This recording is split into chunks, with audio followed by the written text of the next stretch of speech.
Masih bersama Ustaz Rahmat membicarakan tentang agar anak cinta Al-Quran. Ada pertanyaan ini mengenai dari hamba Allah yang dari Barat Kota mengenai surat apa yang dibacakan untuk untuk istri saya yang sedang hamil anak pertama baru 2 minggu ini Ustaz. Apakah ada surat khusus agar anak kami kelak tumbuh menjadi anak cinta Al-Quran? Silakan Ustaz. Terima kasih untuk Ahinal Kiram, saudaraku yang mulia. Untuk pertama saya sampaikan selamat. Semoga nanti akan lahir putra yang soleh atau solihah. Amin.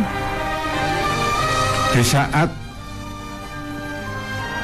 istri hamil, itu menjadi kegelisahan tersendiri, baik oleh ibunya maupun bapaknya. Kekhawatiran itu banyak. Maka ada beberapa yang menurut ilmu titen, titen itu dititeni, artinya mudah kita jumpai kasusnya. Itu sehingga orang tua itu tidak boleh berbicara yang tidak baik. Termasuk kalau dulu sebelum ada kompor gas, sebelum ada kompor minyak masih pakai keren, itu nyugok ke kayu saja itu tidak boleh pakai kaki.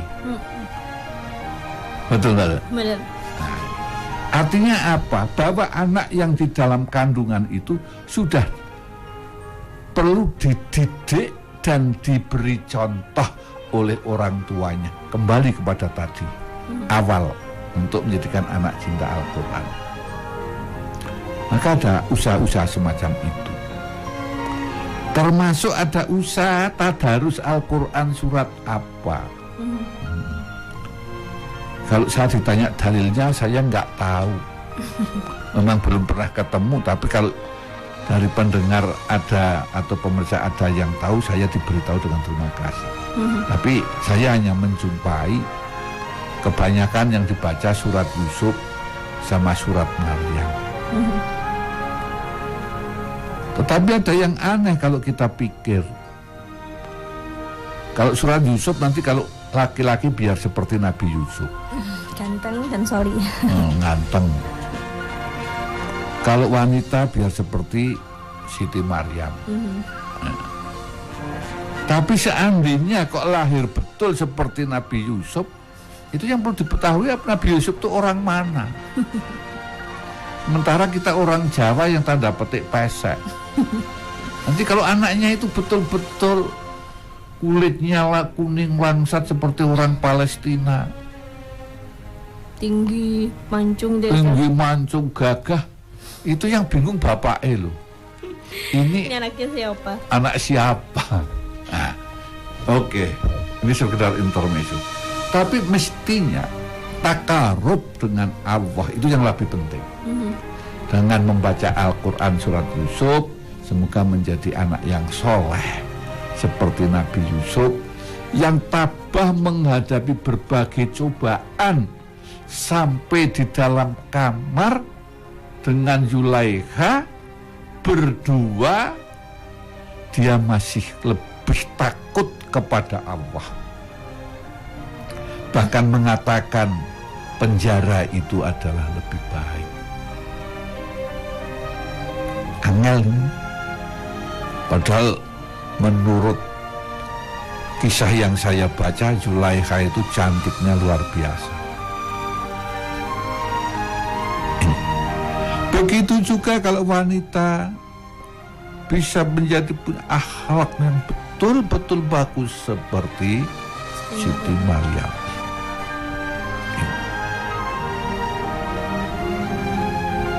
Yang dengan tabah menghadapi cobaan, karena semua dijalankan hanya mengharapkan ridho Allah. Ini menurut pemahaman saya maksud untuk itu. Jadi kadang karena orang tua tidak tahu maksudnya, ya maksudnya yang seperti tadi kita terangkan. Tapi sesungguhnya bukan terbatas pada 2 surat itu. Ya Al-Quran mulai Al-Fatihah sampai Al-Ikhlas. Dan orang tua tetap membiasakan baca Al-Quran agar nanti lahir anak-anak yang cinta Al-Quran. Jadi betul-betul dididik masih dalam kandungan minal mahdi ilal lahdi, hingga sampai bandulan banduso. Artinya terus menerus nanti anaknya itu kan menjadi anak yang soleh. Iya, Masya Allah, luar biasa. Sudah ada pertanyaan yang masuk di segmen akhir ya Ustadz ya. Ini tentang tips apa yang Ustadz ingin, maksudnya ini tips untuk para orang tua ini Ustadz ya, yang sebagai orang tua ya Ustadz ya, sebagai orang tua dalam menghadapi anak-anak yang satunya suka sekali mengaji, satunya suka tantrum kalau misalkan disuruh mengaji. Ini umur 7 tahun dan juga 5 tahun. Monggo silakan Ustadz. Terima kasih untuk Ibu Bundarini yang putranya ini ada dua macam.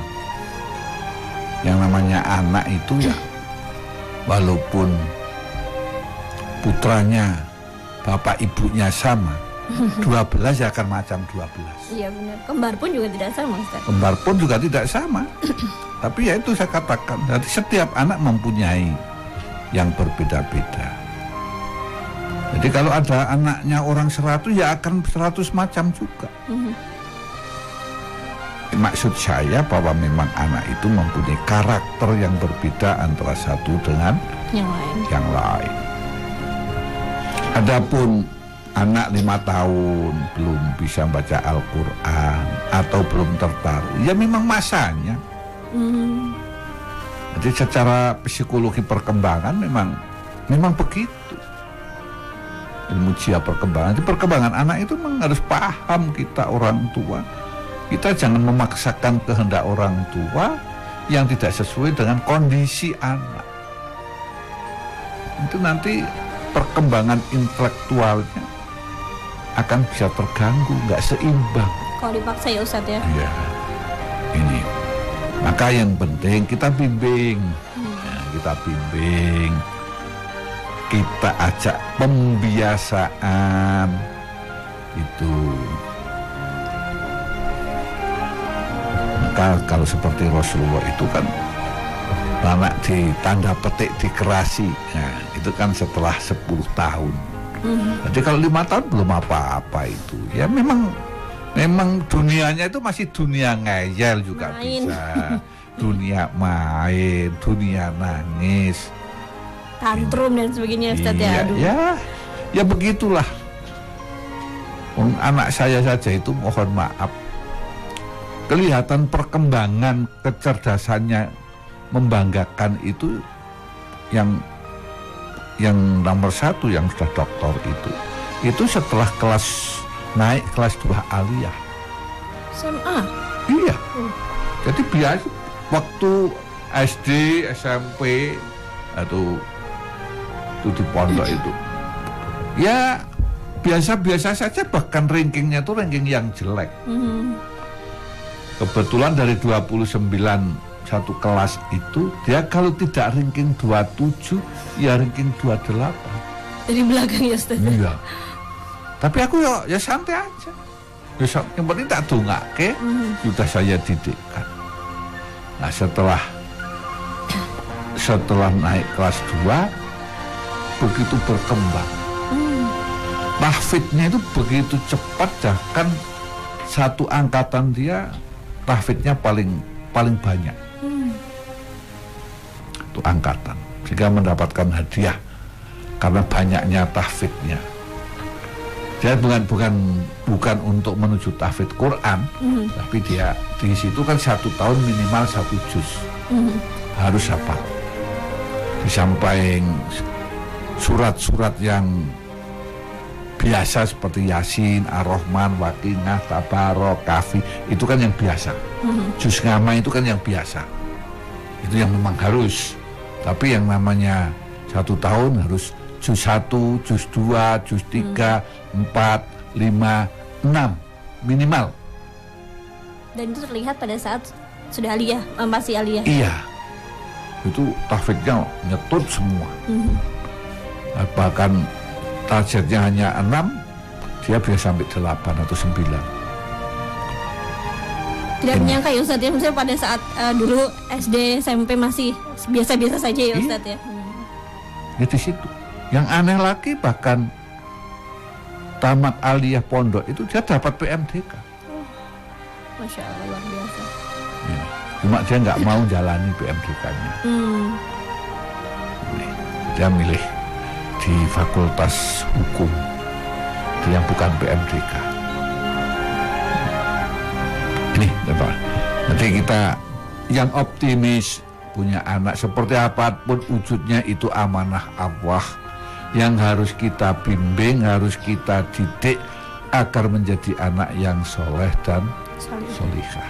Ini yang lebih penting. Nah karena itu yang perlu disadari kembali bahwa anak itu amanah. Amanah itu titip. Titip itu ada yang punya. Siapa? Allah. Jadi bukan milik kita. Anak untuk dididik, dititipkan, dipercaya untuk mendidik menjadi anak yang soleh, yang solihah.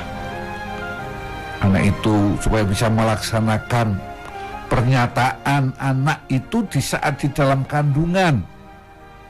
Di saat 4 bulan ditiupkan ruh, itu ditanya, alastu birobiku, bukankah aku Tuhan?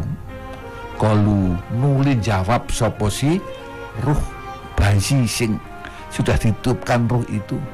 Kalu nuli jawab sopo ruh bala sahidna. Leres kula nyekseni nek padukane pangeran kula. Jangan sampai anak kita itu tidak sampai bertuhan kepada Allah Subhanahu wa Ta'ala, tidak menjalankan perintahnya dan tidak menjauhi larangannya. Itulah menjadi orang tua yang bahagia, insya Allah surga menanti. Demikian yang saya sampaikan, mudah-mudahan akan membuka cakrawala dalam rangka menghantarkan anak-anak kita untuk tetap bersujud kepada Allah Subhanahu wa Ta'ala. Alhamdulillahirrabbilalamin, subhanakallahumma wa bihamdika asyhadu an la ilaha illa anta astaghfiruka wa atubu ilaik. Maha suci Engkau ya Allah dan segala puji bagimu. Aku bersaksi bahwa tiada Tuhan melainkan Engkau. Aku mohon ampun dan bertobat kepadamu. Wassalamualaikum warahmatullahi wabarakatuh.